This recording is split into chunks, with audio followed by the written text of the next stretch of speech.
আজকের ক্লাসেও আপনাদেরকে শেখাবো ইংরেজি বড় বড় শব্দগুলোকে ইংরেজিতে কিভাবে খুব সহজে রিডিং করে আপনাদের আয়ত্তে নিয়ে আসবেন। তো চলুন আর কথা না বাড়িয়ে শুরু করা যাক।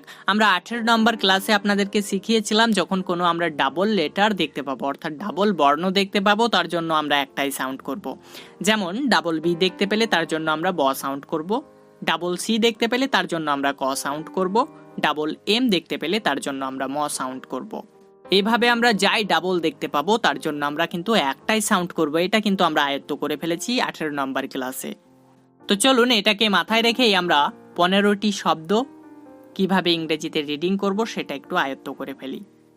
দেখুন আমাদের স্ক্রিনে একটা উদাহরণ চলে এসেছে, বানানটা একটু ভালোভাবে লক্ষ্য করবেন। দেখুন এখানে আমরা ডাবল ডি দেখতে পাচ্ছি, আর আমরা যখনই কোনো ডাবল বর্ণ দেখতে পাবো তার জন্য কিন্তু একটাই সাউন্ড করব বলেছিলাম।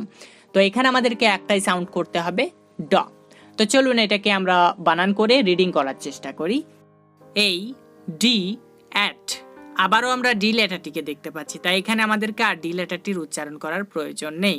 এবার আমরা উচ্চারণ করব আর ই ডাবল এস এটার, তাহলে উচ্চারণটা আমরা পাচ্ছি আর E double S ress, ress, ad ress, ad ress. এটা কিন্তু আপনারা অনেকেই ভুল প্রোনাউন্স করেন, বলেন অ্যাড্রেস, দুইবার কিন্তু ডয়ের উচ্চারণ করে ফেলেন, কিন্তু না, এখানে একটাই ডয়ের উচ্চারণ হবে। এটাকে যখন আমরা স্পিডে উচ্চারণ করি, যখন বলি অ্যাড্রেস, এটাকে যখন স্পিডে পড়ি অ্যাড্রেস, তো আমাদের শ্রবণ যন্ত্রের ত্রুটিতে মনে হয় যে দুইবার ডয়ের উচ্চারণ হয়েছে, তাই আমরা অনেকেই ভুল প্রোনাউন্স করি, অ্যাড্রেস বলে ফেলি, কিন্তু না, এটার উচ্চারণ হবে অ্যাড্রেস। তো আশা করি বুঝতে পেরেছেন আমি কি বলতে চাচ্ছি আপনাদেরকে। নেক্সট উদাহরণ দেখি চলুন। দেখুন আমাদের স্ক্রিনে নেক্সট উদাহরণ চলে এসেছে এই ডি অ্যাট, না এখানে কিন্তু অ্যাট হবে না, আমি পড়ে দিয়েছি অ্যাট, বাট এটার উচ্চারণ হবে অ্যা। কি বললাম? হ্যাঁ অ্যা, এখানে ডি সাইলেন্ট থাকবে। J E C jec, T I V E tive, adjective, adjective, adjective না ভাই, অনেকেই অ্যাডজেক্টিভ বলে ফেলে, এটা হবে অ্যাডজেক্টিভ। নেক্সট উদাহরণ দেখুন আমাদের স্ক্রিনে চলে এসেছে এই D at, J U S T just. তো যখনই আপনি এস এবং টি কে দেখতে পাবেন তখন তার স্থানে দন্ত স এবং ট কে যুক্ত করে যে সাউন্ডটা হয় সেই সাউন্ডটা করবেন, তাহলে এটার উচ্চারণটা হচ্ছে অ্যাডজাস্ট, অ্যাডজাস্ট।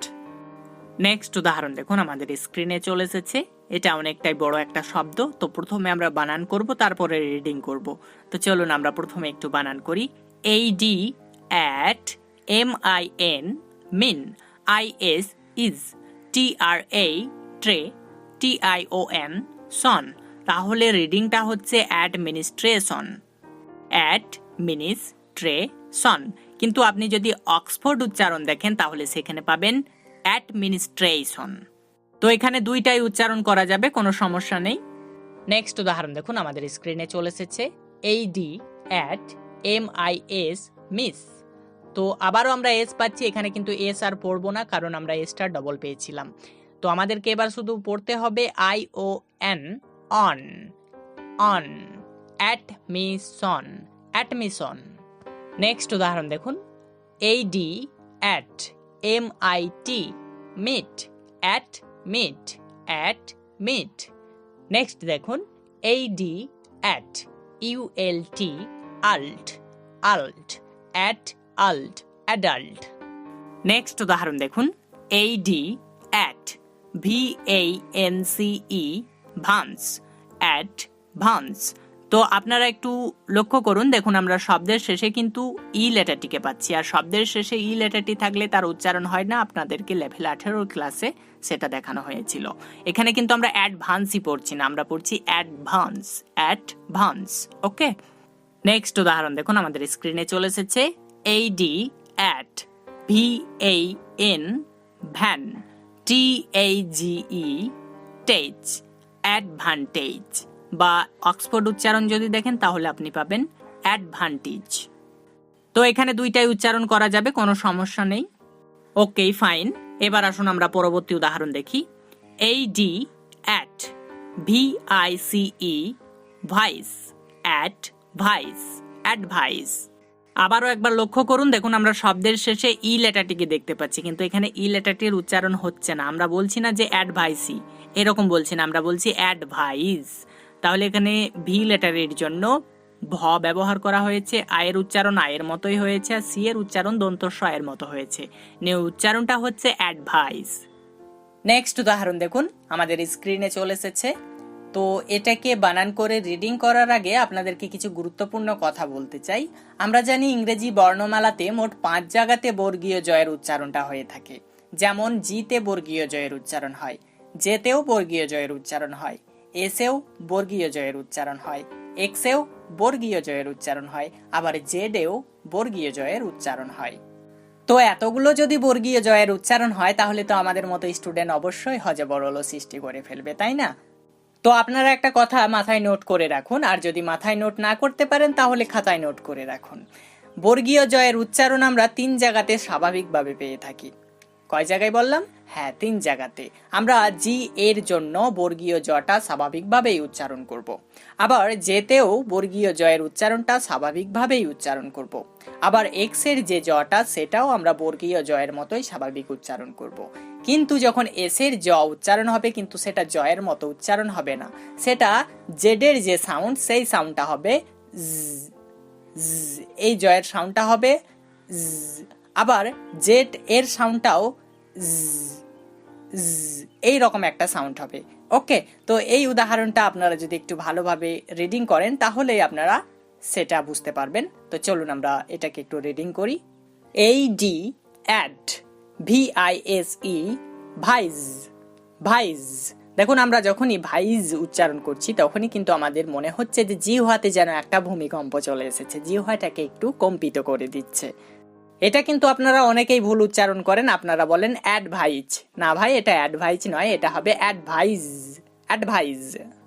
আপনারা যদি কেউ উচ্চমানের দামি ডিকশনারি ব্যবহার করেন তাহলে আপনারা দেখতে পাবেন যে বর্গীয় জয়ের নিচে একটা বিন্দু যুক্ত করা হয়েছে, অর্থাৎ একটা ফুটকি যুক্ত করা হয়েছে। তখন আপনি ধরে নেবেন এই যে জয়ের সাউন্ডটা সেটা হবে এই রকম সাউন্ড। ওকে, আবার জেড এর জন্য যে জটা ব্যবহার করা হয় তার নিচেও কিন্তু একটা বিন্দু যুক্ত করা হয়, যাতে আমরা সহজেই চিনতে পারি এই যে সাউন্ডটা এটা হচ্ছে এই সাউন্ড। ওকে, আজকের যে ভিডিওটা আপনাদেরকে উপহার দিচ্ছি এটা ডিজিটাল স্টাডি অ্যাপেরই একটা টপিক থেকে। আমরা স্টেপ বাই স্টেপ ইংরেজি শেখার জন্য আপনাদেরকে প্রোভাইড করেছি English learning, basic English grammar, spoken English, Bengali learning, English reading practice YouTube channel. তো এগুলো আপনারা ক্লিক করলেই সেই ক্লাসগুলোকে উপভোগ করতে পারবেন। তো চলুন আমরা ইংলিশ লার্নিং এটাকে একটু ক্লিক করি এবং কি কি দেওয়া হয়েছে একটু স্ক্রল করে দেখে নেব। তো দেখুন আমরা এগুলো বেশ কয়েকটা ভিডিওতে আপনাদেরকে দেখিয়েছিলাম, তো আমরা বেশ কিছু আপডেটও করেছি। তো দেখুন এখানে আমরা দেখতে পাচ্ছি ইংলিশ প্রোনাউন্সিয়েশন, এটা আমরা একটু ক্লিক করব। তো চলুন আমরা ক্লিক করে দেখে নিই এটার মধ্যে কি কি দেওয়া হয়েছে। দেখুন এখানে আমরা দেখতে পাচ্ছি দীর্ঘই বা হ্রস্বই সাউন্ড কোথায় কোথায় হয় সেটা আমরা ডিজিটাল স্টাডি অ্যাপে প্রোভাইড করেছি। তো এগুলো আপনাদেরকে আর পরে আমি শোনাচ্ছি না, জাস্ট একটু স্ক্রল করব।